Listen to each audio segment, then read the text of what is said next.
If I asked you what is the pinnacle vehicle for Ferrari, a lot of people might have different opinions. My opinion is that is the F40.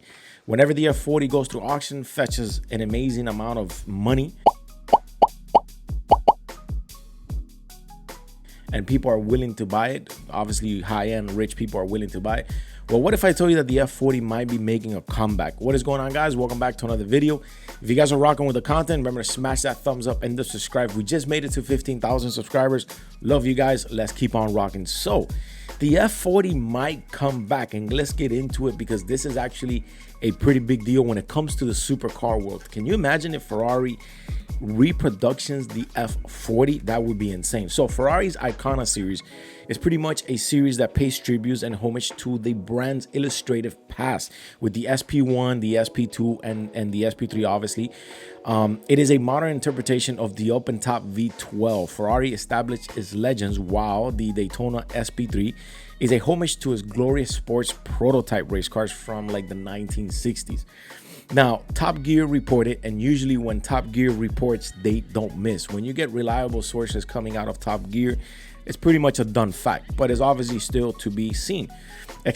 Top Gear expects that the next car in the Icona series could pay tribute to the F40. And again, when Top Gear reports, they don't miss.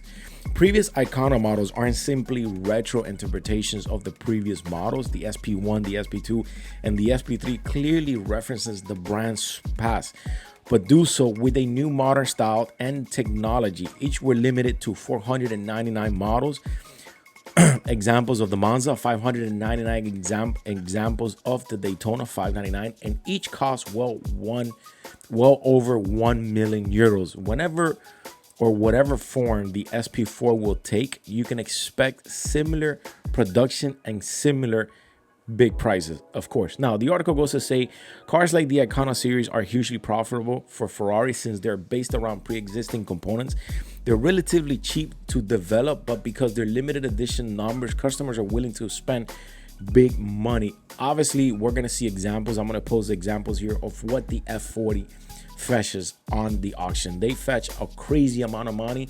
We saw Gas Monkey Garage years ago built one of those, and I think Dennis Collins might have bought it off Richard Rawlings. If I'm wrong, there's so much going on in the automotive world that you kind of have to take it step by step to keeping up to everything. But yes, the F40 fetches an insane amount of money when it goes through the auction, and if they could put it in production again with, I would say, new modern style and new modern technology, it would be crazy to see. Perhaps the F40 pays tributes to the SP4. Ferrari could pair a carbon fiber chassis with the 4.0 liter twin turbo V8 from the SF90. Pretty much you have an appealing recipe. But are we going to see anything hybrid under that vehicle? Are we going to see anything EV coming to the F40? We're obviously yet to see, but I could definitely go ahead and make this video because when Top Gear reports it, it means it's coming for sure. Because again, Top Gear is the best of the best. But as Top Gear points it out, although the reviving the F40 could be seen as sacrilegious, pretty much we could look at the new Lamborghini Countach, which was designed by the designer of the original and widely panned beyond that. Plus, we can't help but to wonder if the car like this could take a new shine into the F40 and a new shine of the new F80, a direct descendant of the F40. Obviously, Ferrari still hasn't missed with its Icona series. Every vehicle has been a hit. They fetch over 1 million euros every time they make it. They make them in low numbers and they sell. If you guys are rocking with the content, let me know what you think. I'll read you in the comments. Your boy is out of here.